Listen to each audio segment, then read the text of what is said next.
Right now at noon, the snow continues to fall in southern Wisconsin and the dangerous cold is creeping in. What you need to know to keep your family safe in this afternoon's first alert forecast. This is News 3 at noon. Good afternoon, everyone. I'm Mark Kane. Thanks for tuning in to News 3 on this Monday afternoon. A lot of you home with schools closed throughout southern Wisconsin. Meteorologist Chris Reese is here with a look at our first alert forecast. Now comes the cold. Yeah, the cold is now certainly on the way. We still do have a little bit of snow flying out there, but as that cold air moves in, it is truly going to try to squeeze out all of the moisture that it has, as that is how cold things are about to get. Now, the winter storm from earlier, now all starting to move on out. Some lingering light snow will stick around. Winter storm warning still in effect until 6 p.m. right now. Now, the snow will stop falling, but we're still going to have the gusty winds picking up, and so that's going to take any fresh snow on the ground and blow it around, which means we're still going to have an impact to travel well after the snow has stopped falling. Be mindful of that. Here's a live look downtown right now. It's almost like a beautiful snow globe, but still that dangerous cold will be on the way. Temperatures dropping right now. The temperature 15, which means it's too cold for salt to work here in Madison as well. Some light snow winds out of the north and northeast at 20. We're at 13 in the Dells, 11 in Black River Falls, and 9 in Watoma. Those single digits just to the northwest getting ready to truly pour on in here. Also, over the past 24 hours, we've had those wind gusts increasing now upwards to 30 miles per hour here in Madison. So we're certainly going to feel the wind, and those wind gusts are going to continue throughout the rest of the week, essentially. So as temperatures get even colder, we could have wind chills between -55, if not even colder, potentially near -60 as we go towards the middle of the week, Mark. Be careful out there. But then I looked at your forecast, 30s for the weekend. I know, that's my little secret. I'm trying to save it. All right, you didn't hear it from me. All right. All right, Chris, thank you. My pleasure. There are a number of places to get warm in the Madison area. The Beacon is open until 5. Porch Light and the Salvation Army are also options. City buses and school buses will be set up at Madison Metro stops to serve as warming shelters. And the overnight snow has caused a number of problems on the interstate, including a semi-crash just south of Wisconsin Dells. That's where we find our Amanda Quintana near I-90-94. Amanda? Yes, hi. Well, that crash has since been cleared, but it took a while, and really the westbound lanes of I-90-94 are what were affected the most. They were closed down for about an hour and a half, and then it went down to just the left lane, but that has been cleared for now. It has been cleared, but as we have been here on the roadway, you can see the road behind me. The biggest issue is that visibility. As Chris just mentioned, it's starting to get windy. That snow is starting to get onto the roadway, and when you're out on the roadway, it's hard when that snow is blowing right in front of you to see even the cars and trucks not that far in front of you. So that's the main issue that we've seen. Now, as we drove over here, we've seen at least 3 semis on the side. We've seen at least 3 semis, at least 2 cars on the side of the road just slid onto the side of the road. One of the semis went into the center median. So it's still very slippery out here. There's still a lot of snow out on the roadway. So it's definitely changed as you go west from Madison. You can see that it's much more dangerous out here. And as that wind starts to pick up, it's getting even more dangerous on these roadways. All right, Amanda Quintana reporting live for us. Be careful out there. Have a safe drive back. Thanks for the update. There are several flights in and out of the Dane County Regional Airport that have been canceled or delayed. If you are traveling or picking someone up, be sure to check the airport's website for the most updated information. And with the snow falling and temperatures dipping, be sure to stay safe and informed by downloading the Channel 3000 First Alert weather and traffic app. In other news, Sun Prairie is suing in connection with the deadly natural gas explosion this past summer. A VC Tech worker installing fiber optic cables hit a gas line in July, killing Fire Captain Corey Barr. The Wisconsin State Journal reports the city filed a lawsuit on Friday against VC Tech and Bear Communications, which contracted with VC Tech for the fiber optics worker. The lawsuit seeks unspecified damages and costs. Federal employees are back at work, and now that the longest-running government shutdown in American history is over, it's unclear just how long the government will stay open. 17 congressional members, 8 Republicans, and 9 Democrats from the Senate and House have less than 3 weeks to come up with a plan to beef up border security funding by an unspecified amount. President Trump is not optimistic. He told the Wall Street Journal he puts the odds of a deal at less than 50-50. He also said he wouldn't rule out another shutdown if he doesn't get the full $5.7 billion for a border wall. I wish we could have gotten a full year instead of just the 3 weeks. So I really hope that everyone is in agreement that keeping workers home is not the right way to go. President Trump says he will get a wall built one way or another, even if it means declaring a national emergency to build a wall with military funds. Congress could overturn a national emergency declaration on its own. However, it would require a joint resolution from Congress and garner enough Republican support in the Senate to overturn the president's veto. And the president's longtime ally, Roger Stone, is expected in court tomorrow. He was arrested on Friday in South Florida. He's accused of lying to Congress. According to court papers, he spoke to senior campaign officials about WikiLeaks and future releases of hacked Democratic Party emails. Stone, who's been friends with the president for decades, denies sharing the information with the then candidate Trump. He says he'll tell the truth in special counsel Robert Mueller's investigation. People are getting ready for Super Bowl 53. Fans rallied in Southern California and Massachusetts yesterday to cheer on the Los Angeles Rams and the New England Patriots. The teams then flew to Atlanta. About 75,000 people expected to attend this year's Super Bowl. It's the Rams' 4th time there and the Patriots' 11th. At 41, Tom Brady is the oldest quarterback in the NFL. When he goes up against the quarterback for the Rams, 24-year-old Jared Goff, it'll mark the largest age difference between starting QBs in Super Bowl history. The two are 17 years apart. This year's Super Bowl also features the biggest age gap between the head coaches. If the Rams were to win on Sunday, Sean McVay would be the youngest head coach ever to win a Super Bowl title. If the Patriots win, Bill Belichick would become the oldest. The Super Bowl is this upcoming Sunday, and you can see it right here on Channel 3 and CBS. And there's more to come on News 3 at noon. Up next, let's see what Howard's working on in the Mr. Food Test Kitchen.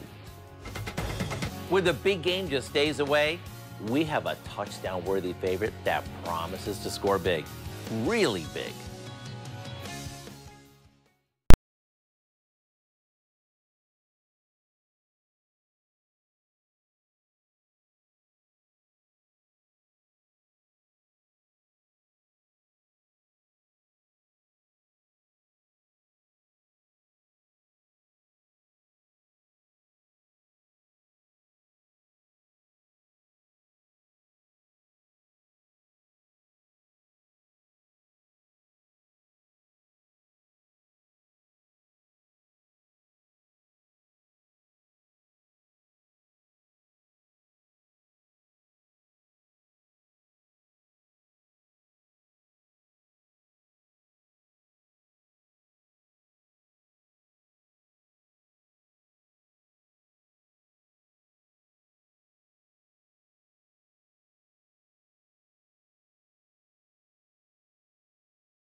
The big game's this weekend, and while both teams are getting in last-minute practices, we're making sure we have everything we need to make our game day feast a winner.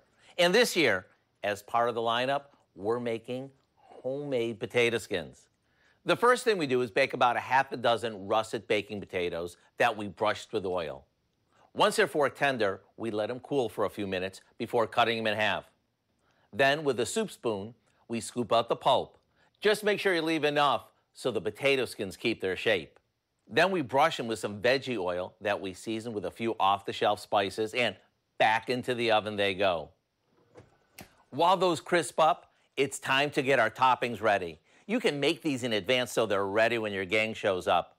And whether you set these out at kickoff or halftime with all the must-have toppings, you know, everything from chili and cheese to crumbled bacon and sour cream, you can't miss.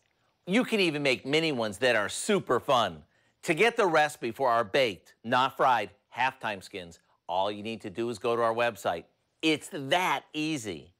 I'm Howard with Kelly in the Mr. Food Test Kitchen, where today we found a game day winning way for you to say, ooh, it's so good. Remember? All right, guys, thank you. A winter storm warning continues for southern Wisconsin. Chris Reeves joins us after the break with our first solar forecast.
Let's check Wall Street at the noon hour. The Dow Industrials down 339 points. The NASDAQ down 106. Q106 Farm Director Pam Yaki is out of the radio barn today.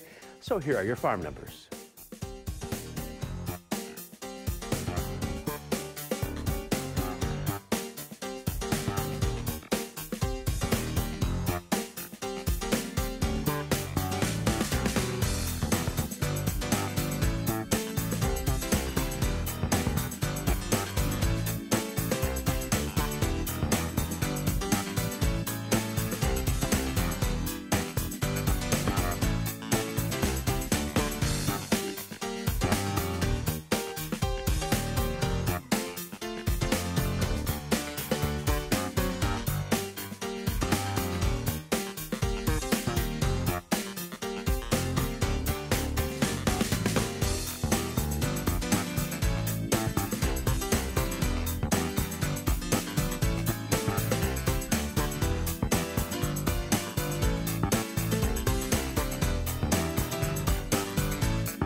And Chris Reese is here now with our first alert forecast. Get ready for the wind. Yeah, the wind is really getting ready to take over. That's actually why we still do have winter storm warnings in effect until 6 o'clock. And I do think there's a chance they come down early, but that wind is now going to blow all of the snow back onto the roads. Anything that was cleared, it's really light and fluffy. And so that's also going to limit visibilities and lead to travel impacts well beyond the end of the snow falling out of the sky. That does include most of Wisconsin. Back to the west, so they have been able to come down. And so here's the last batches of the true accumulating snow starting to leave the area. With the cold air coming in, it's really going to try to squeeze out as much moisture as it can. And so I do believe that is going to mean that we are going to see lingering flurries throughout the night before they gradually come to an end. Here's some of the flurries out there right now. The temperature is 15 degrees. That's too cold for the salt around here. Typically, you need those temperatures right around 18 degrees. So you're still going to see an added impact to the roadways. Winds out of the north and northeast at 20 miles per hour. Those are sustained winds. And so that means it's going to be blowing folks around as they're out, along with blowing that snow. Colder temperatures to the north and west, 9 in Wautoma. And those single digits are gradually going to work their way in as that snow continues to come to an end later on as well. As we get you towards 4 o'clock in the morning, temperatures will fall below zero. Hang on to that moment because we're not getting our temperatures back above zero for a long time after that. Wind chills, of course, are going to be a lot colder. In fact, by the time we get you towards tomorrow morning, this is the time a lot of kids are going to be out at bus stops. This future track is showing wind chills upwards of -38 towards -40. And those winds are going to be gusty tomorrow as well. So we'll have to pay close attention to the wind. Throughout the warmest part of the day tomorrow, wind chills will be around -26. But the true cold air, folks, is going to be screaming on in here as we go for Tuesday and into Wednesday. This is dinner time tomorrow. Wind chills approaching -50. We get colder from there. Wind chills near -60 as we go into your Wednesday morning. And so this is certainly cold. In fact, you could get wind chill or frostbite rather in about 5 minutes with that. And so here we are tomorrow morning. You're looking at frostbite within about 10 to 15 minutes. We head into tomorrow night and into Wednesday morning. We're talking frostbite in about 5 minutes.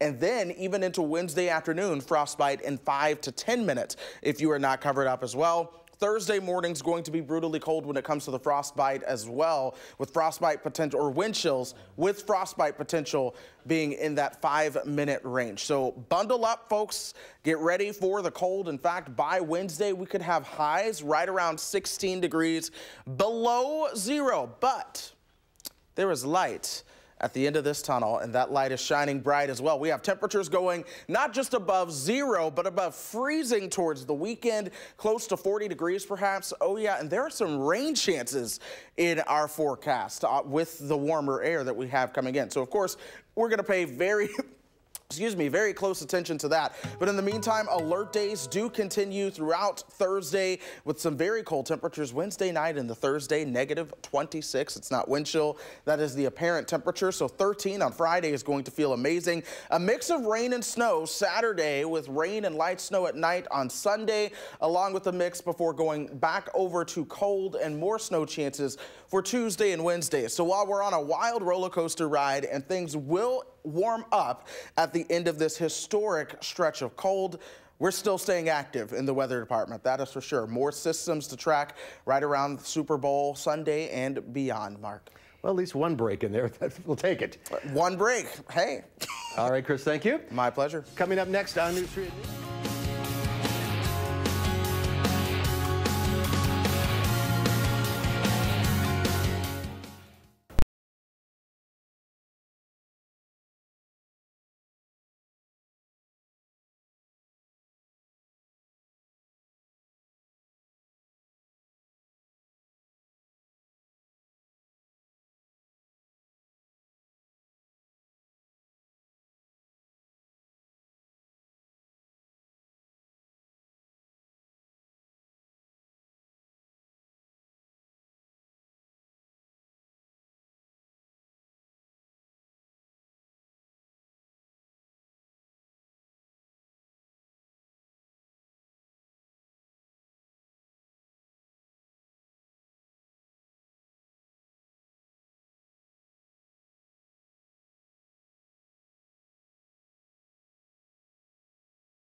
Linda Barch from the Bruce Company is taking your calls at 270-9933, 270-9933.